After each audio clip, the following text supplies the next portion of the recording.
Hello everyone, welcome to our channel morning star. आज है 28 अक्टूबर और हम लोग फूल पत्ती वाली क्लास का रिवीजन करेंगे। आज की क्लास में हम लोग 10 महत्वपूर्ण प्रश्नों का रिवीजन करेंगे जो कुमार गौरव सर द्वारा कराए जाते हैं।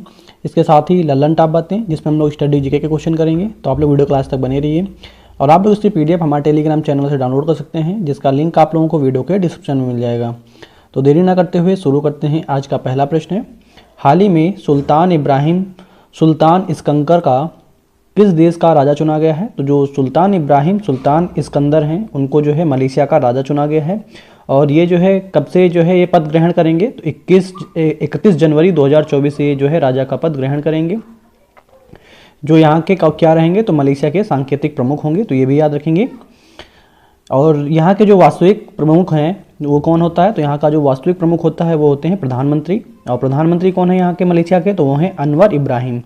ठीक है, जो सांकेतिक प्रमुख होता है वो राजा होता है और वास्तविक प्रमुख वो प्रधानमंत्री होता है। और प्रधानमंत्री कौन है? अनवर इब्राहिम। मलेशिया की राजधानी है कुआलालंपुर और मलेशिया के टिन के भंडार जो है यहाँ पे पाए जाते हैं। और मलेशिया की जो मुद्रा चलती है वो क्या है? रिंगिट है। और जो ऑपरेशन गोल्डन आवर्स कब चलाया गया है? तो जो इंग्लैंड के राजा हैं किंग चार्ल्स तृतीय, उनकी ताजपोशी के लिए जो है ऑपरेशन गोल्डन आवर्स चलाया गया था। तो ये भी याद रखेंगे। तो याद रखेंगे मलेशिया के जो राजा चुने गए हैं वो हैं सुल्तान इब्राहिम, सुल्तान इस्कंदर। बेंजामिन नेतन्याहू ये जो है इजराइल के प्रधानमंत्री हैं और इजराइल की संसद को नेशेट बोलते हैं। एमरसन मनांगवा ये जिम्बाब्वे के राष्ट्रपति चुने गए हैं, तो ये भी याद रखेंगे। नेक्स्ट क्वेश्चन है, हाल ही में वैश्विक शिक्षक पुरस्कार 2023 के लिए किसे चुना गया है? तो वैश्विक शिक्षक पुरस्कार के लिए दीप नारायण नायक जी को चुना गया है, जो आसनसोल पश्चिम बंगाल के रहने वाले हैं। और ये जो है जो पुरस्कार है ये बर्की फाउंडेशन जो है प्रदान करता है और ये 8वें क्रम के पुरस्कार हैं जिसमें 130 देश शामिल हैं, तो ये भी याद रखेंगे। तो किसे चुना गया है? दीप नारायण नायक को। विश्व शिक्षक दिवस कब मनाया जाता है? तो 5 अक्टूबर को विश्व शिक्षक दिवस मनाया जाता है। और विश्व विद्यार्थी दिवस कब मनाया जाता है? तो 15 अक्टूबर को विश्व विद्यार्थी दिवस मनाया जाता है।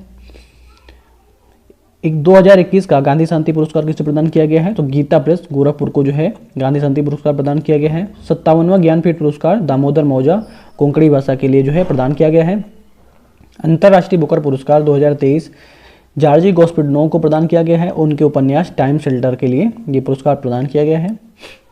शेर जिसने चांदनी पीली ये आत्मकथा किसकी है? तो जो ये आत्मकथा है S सोमनाथ की जो है ये आत्मकथा है। और जो S सोमनाथ हैं वो इसरो के वर्तमान में चेयरमैन हैं, तो ये भी याद रखेंगे। चंद्रयान 3 जो है इन्हीं के अध्यक्षता में जो है लॉन्च किया गया था। आदित्य L1 इन्हीं की अध्यक्षता में लॉन्च किया गया था, तो याद रखेंगे। इसरो की स्थापना है वो 15 अगस्त 1969 को इसरो की स्थापना होती है, तो याद रखेंगे। आगे देखते हैं कुछ प्रमुख पुस्तकों के बारे में। तो अजय टू योगी आदित्यनाथ ये किसकी पुस्तक है? तो शांतनु की है। Through the broken glass and autobiography ये TN सेशन की ऑटोबायोग्राफी है। कारगिल एक यात्री की जुबानी ये ऋषिराज की है। फायर ऑन द गंगाज राधिका आयंकर की है, तो ठीक है आप लोग याद रखेंगे। और TN सेशन कौन थे? तो ये वर्तमान पूर्व जो है चीफ विजिलेंस कमिश्नर थे, CVC थे, तो याद रखेंगे मुख्य चुनाव आयुक्त। नेक्स्ट क्वेश्चन है, हाल ही में देश की पहली ऊर्ध्वाधर पवन सुरंग कहाँ स्थापित की गई है? तो पहली ऊर्ध्वाधर पवन सुरंग जो है हिमाचल प्रदेश के बकलोह में जो है स्थापित की गई है, तो याद रखेंगे। और इसका जो शुभारंभ है वो मनोज पांडे के द्वारा जो है इसका शुभारंभ किया जाता है, तो ये भी याद रखेंगे। सेला सुरंग अरुणाचल प्रदेश में है। ऑपरेशन पवन श्रीलंका में है। हिमाचल प्रदेश राज्य कब बना है? तो 1972 में हिमाचल प्रदेश जो है राज्य बनता है। और हिमाचल प्रदेश में कौन सा दर्रा है? तो शिपकिला दर्रा जो है यहाँ पे स्थित है। भारत में सतलुज नदी जो है इसमें शिपकिला दर्रा से जो है भारत में प्रवेश करती है। नेक्स्ट क्वेश्चन देखते हैं, हाल ही में लॉन्च देश का पहला स्वदेशी रेफरेंस गैसोलीन और डीजल ईंधन का विकास किसने किया है? तो जो पहला स्वदेशी रेफरेंस गैसोलीन और डीजल का ईंधन का जो विकास है वो इंडियन ऑयल कॉरपोरेशन के द्वारा किया गया है। और जो इंडियन ऑयल कॉरपोरेशन है ये जो है महारत्न कंपनी का इसे दर्जा प्रदान किया गया है। 13वें नंबर की महारत्न कंपनी है। और इसे जो है किसने लॉन्च किया है? तो हरदीप सिंह पुरी ने इसे लॉन्च किया है नई दिल्ली में। पर जो पेट्रोलियम और प्राकृतिक गैस मंत्री हैं हरदीप सिंह पुरी, तो इनके बारे में याद रखेंगे। जिसमें जो है स्वच्छ ईंधन जो है इसमें होगा। क्रायोजेनिक फ्यूल ये जो है न्यूनतम तापमान पर कार्य करने वाला ईंधन है। 13वीं महारत्न कंपनी कौन है? तो वो बनी है ऑयल इंडिया लिमिटेड और ये जो है सबसे नवीनतम भी है। एटॉमिक फ्यूल परमाणु ईंधन ये और यूरेनियम भी परमाणु ईंधन है, तो ये भी याद रखेंगे। ऑक्टेन नंबर पर जो पेट्रोल की गुणवत्ता को चेक करने के लिए ऑक्टेन नंबर जो है होता है। नेक्स्ट क्वेश्चन है, हाल ही में एशियाई पैरा गेम्स 2023 में पुरुष एकल A53 बैडमिंटन स्पर्धा में प्रमोद भगत ने कौन सा पदक जीता है? तो पुरुष एकल A53 बैडमिंटन स्पर्धा में प्रमोद भगत ने गोल्ड मेडल प्राप्त किया है। तो याद रखेंगे किसमें? तो बैडमिंटन में प्रमोद भगत ने जो है गोल्ड मेडल प्राप्त किया है। प्राची यादव, इन्होंने पैराडोंगी में गोल्ड मेडल प्राप्त किया है। सुमित अंतिल, इन्होंने भाला फेंक में जो है गोल्ड मेडल प्राप्त किया है। सुंदर सिंह गुज्जर, इन्होंने भाला फेंक में गोल्ड मेडल प्राप्त किया है। तो ये भी याद रखेंगे। एशियन पैरा गेम्स, ये जो है चौथे नंबर के क्रम है इनका इस बार का। शुभंकर है, फेई पच्छी जो है शुभंकर है, इसमें जो है 99 पदक जीते हैं, जिसमें 25 गोल्ड मेडल प्राप्त हुए हैं भारत को अभी तक। अवनी लखेरा, इन्होंने शूटिंग में गोल्ड मेडल प्राप्त किया है। और धर्मराज, इन्होंने लंबी कूद में गोल्ड मेडल प्राप्त किया है। नेक्स्ट क्वेश्चन है, सफ़र इंडिया के अनुसार किसकी वायु गुणवत्ता खराब श्रेणी में पहुंच गई है? तो जो है सफ़र इंडिया के अनुसार जो है नई दिल्ली की जो वायु गुणवत्ता है वो खराब की श्रेणी में पहुंच गई है। तो याद रखेंगे, जो वायु प्रदूषण में खराब की श्रेणी में है, पहली रैंक है वो है बीजिंग चाइना में, और दूसरी रैंक है मुंबई की, और छठवीं रैंक जो है दिल्ली की आती है। तो याद रखेंगे, दूसरे नंबर पे है मुंबई और छठवीं रैंक जो है दिल्ली की है। हैप्पीनेस और खुशहाली सूचकांक में भारत की रैंक है 126वीं। ग्लोबल जेंडर गैप इंडेक्स में भारत की रैंक कौन सी है? 127वीं रैंक है। प्रेस फ्रीडम इंडेक्स में भारत की रैंक है 161वीं। भुखमरी सूचकांक में भारत की रैंक कौन सी है? तो 111वीं जो है रैंक इसमें है। लॉजिस्टिक परफॉर्मेंस इंडेक्स में भारत की रैंक कौन सी है? तो 38वीं इसमें रैंक है। नेक्स्ट क्वेश्चन है, हाल ही में डार्क पैटर्न बस्तर हैकाथॉन 2023 किसने प्रारंभ किया है? तो डार्क पैटर्न बस्तर हैकाथॉन ये जो है उपभोक्ता मंत्रालय के द्वारा जो है प्रारंभ किया गया है। जो भ्रामक विज्ञापन की रोकथाम के लिए जो है डार्क पैटर्न बस्तर हैकाथॉन जो है प्रारंभ किया गया है। और ये उपभोक्ता मंत्रालय जो है IIT BHU की सहायता से जो है ये प्रारंभ किया गया है। तो ये भी याद रखेंगे। वर्ल्ड गवर्नमेंट समिट 2023 कहाँ हुई है? तो ये दुबई में हुई है। कॉमनवेल्थ पार्लियामेंट एसोसिएशन का 19वां सदस्य किसे बनाया गया है? तो सिक्किम को बनाया गया है। अंतर्राष्ट्रीय धम्म सम्मेलन 2023 कहाँ प्रारंभ हुआ? तो ये जो है भोपाल मध्य प्रदेश में हुआ है। हाल ही में नवा दिव्य कला मेला 2023 कहाँ प्रारंभ होगा? तो जो 9वें नंबर का दिव्य कला मेला है ये जो है बेंगलुरु कर्नाटक में जो है प्रारंभ हुआ है। 9वें क्रम का है, जिसमें दिव्यांग उद्यमियों के लिए जो है ये मेला जो है होता है। तो याद रखेंगे। कृषि त्यौहार जो नुआखाई होता है वो कहाँ होता है, मनाया जाता है? उड़ीसा में। मक्खन महोत्सव या अंडूरी का महोत्सव जो है कहाँ मनाया जाता है? उत्तराखंड में। हरेला ये भी उत्तराखंड में। फूलदेई महोत्सव उत्तराखंड में। अगर हरेली पूछे तो वो छत्तीसगढ़ में। बोनालू महोत्सव ये कहाँ मनाया जाता है? तो ये तेलंगाना में मनाया जाता है। और बथुकम्मा तो ये भी तेलंगाना में। बथुकम्मा को फूलों का त्यौहार भी कहते हैं। नेक्स्ट क्वेश्चन है हम लोगों का, हाल ही में रेड लाइट ऑन गाड़ी ऑफ अभियान कहाँ प्रारंभ हुआ है? तो रेड लाइट ऑन गाड़ी ऑफ अभियान जो है नई दिल्ली में प्रारंभ हुआ है, जिसका जो शुभारंभ है अरविंद केजरीवाल के द्वारा जो है इसका शुभारंभ किया गया है। इसको जो है प्रदूषण को कम करने के वाला जो इसमें प्लान बनाया गया है, और जो इसकी शुरुआत होगी प्लान की वो 26 अक्टूबर से 2 नवंबर तक ये जो है चलने वाला है। तो ये भी याद रखेंगे। तो रेड लाइट ऑन गाड़ी ऑफ अभियान जो है नई दिल्ली में प्रारंभ किया गया है। आज का लास्ट प्रश्न है, ग्लोबल ब्रांड एम्बेसडर स्विस घड़ी निर्माता जो राडो है कंपनी, उसकी जो ब्रांड एम्बेसडर है वो कौन बनाई गई है? तो कैटरीना कैफ जो है राडो ब्रांड की जो है ब्रांड एम्बेसडर बनाई गई हैं। तो ये भी याद रखेंगे। अभी हम लोग प्रीवियस डे का रिवीजन करेंगे, तो आप लोग वीडियो के लास्ट तक बने रहिए।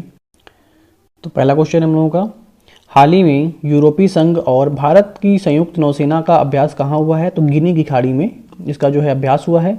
इसमें भारत की तरफ से INS सुमेधा ने इसमें भाग लिया है। तो याद रखेंगे।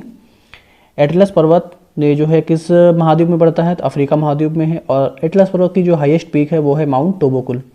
यूरोपियन यूनियन की स्थापना होती है 1957 में। इसका हेडक्वार्टर है ब्रुसेल्स बेल्जियम में। और यूरोपियन यूनियन में 27 देश शामिल हैं। हाल ही में अमेरिकी प्रतिनिधि सभा का स्पीकर किसे चुना गया है? तो इसका जो स्पीकर है वो माइक जॉनसन को चुना गया है। और ये किस पार्टी से आते हैं? तो रिपब्लिक पार्टी से आते हैं। और जो ये पद होता है स्पीकर का, ये जो है अमेरिका जो है तीसरा सबसे पावरफुल पोस्ट होता है। पहली जो पावरफुल पोस्ट है वो राष्ट्रपति की, भी दूसरे नंबर पे है उपराष्ट्रपति की, और तीसरे नंबर पे है स्पीकर की। एशियाई पैरा गेम्स 2023 में सिद्धार्थ बाबू जिन्होंने ओलंपिक का कोटा हासिल किया है, इनका संबंध किस खेल से है? तो जो सिद्धार्थ बाबू हैं ये निशानेबाजी जो है खेल खेलते हैं। तो याद रखेंगे। प्राची यादव पैराडोंगी में गोल्ड मेडल प्राप्त किया। सुमित अंतिल भाला फेंक में गोल्ड। अवनी लखेरा शूटिंग में गोल्ड। एशियन पैरा गेम्स 2023 आयोजन जो है हांगजो चीन में चल रहा है, चौथे क्रम का है। और पिछला जो रिकॉर्ड था 72 पदक थे। और 2018 में इसका आयोजन इंडोनेशिया में इसका आयोजन हुआ था। 37वें राष्ट्रीय खेल का आयोजन पहली बार कहाँ हुआ है? तो इसका जो आयोजन है गोवा में इसका आयोजन हुआ है। और इसको जो कहाँ पे हुआ है, तो पंडित जवाहरलाल नेहरू स्टेडियम में जो इसका आयोजन किया गया है। शुभारंभ जो है प्रधानमंत्री नरेंद्र मोदी जी के द्वारा इसका शुभारंभ हुआ है, और जो उसका शुभंकर रखा था वो था मोगा। मोगा का अर्थ होता है प्रेम। आदर्श वाक्य था गेट सेट्स गोवा, तो याद रखेंगे। 38वां जो राष्ट्रीय खेल है वो कहाँ पे हुआ था, तो ये उत्तराखंड में। 36वां राष्ट्रीय खेल गुजरात में। पहला राष्ट्रीय खेल कब हुआ था सबसे पहले, तो 1924 में हुए थे। आदर्श वाक्य था गेट सेट प्ले, आयोजन हुआ था लाहौर में। नेक्स्ट क्वेश्चन है, हाल ही में एयरबस ने एरोस्पेस शिक्षा और नवाचार को बढ़ावा देने के लिए कौन सा समझौता किया है, किससे समझौता किया है, तो आईआईटी कानपुर के साथ में समझौता किया है, तो याद रखेंगे। प्रोजेक्ट काटरू आईआईटी मद्रास ने शुरू किया है वायु प्रदूषण के मापन के लिए। आईआईटी मद्रास का पहला ऑफशोर कैंपस कहाँ पे स्थापित किया गया है, तो तंजानिया के जंजीबार में स्थापित किया गया है। और पहले हेड जो इसकी होंगे वो होंगी प्रीति अग्लायन, जो इसकी हेड होंगी। C-295 एयरक्राफ्ट का निर्माण कहाँ पे हुआ होगा, तो इसका जो निर्माण है वडोदरा गुजरात में इसका निर्माण होने वाला है। हाल ही में मध्यम दूरी की बैलिस्टिक मिसाइल गौरी का परीक्षण किसने किया है, तो पाकिस्तान ने जो है गौरी का सफलतापूर्वक परीक्षण किया है। अबाबिल शाहीन गजनवी मिसाइल का जो परीक्षण है वो किसने किया है, पाकिस्तान ने किया है। नहरों का देश इस्लामाबाद को कहते हैं। पोटावार का पठार पाकिस्तान में है। हाल ही में चर्चा में रही जमरानी बांध बहुउद्देशीय परियोजना का संबंध किससे है, तो उत्तराखंड राज्य के नैनीताल से जो इसका बहुउद्देशीय परियोजना का संबंध है। यहाँ पे नदी बहती है गोला नदी, वो रामगंगा की सहायक नदी है, उसी पर जो है जमरानी बांध बहुउद्देशीय परियोजना जो है स्थापित की गई है, तो याद रखेंगे। इंडिया मोबाइल कांग्रेस का 7वां संस्करण कहाँ प्रारंभ होगा, तो ये भारत मंडपम नई दिल्ली में जो इसका प्रारंभ होगा। शुभारंभ जो है प्रधानमंत्री मोदी जी के द्वारा इसका शुभारंभ किया जाएगा। और इसकी थीम क्या रहेगी, तो इसकी थीम जो रहने वाली है ग्लोबल डिजिटल इनोवेशन जो है इसकी थीम रहने वाली है, जिसके तहत जो है 5G 6G और AI रोबोटिक्स पर चर्चा होगी इस पे। चुनाव आयोग के 5 राज्यों चुनाव के लिए नेशनल आइकन किसे नियुक्त किया गया है, तो जो है नेशनल आइकन के रूप में अभिनेता जो हैं राजकुमार राव उन्हें नियुक्त किया जाएगा। 5 राज्य कौन से हैं, राजस्थान, मध्य प्रदेश, छत्तीसगढ़, तेलंगाना और मिजोरम, तो इन राज्यों में चुनाव होने वाला है।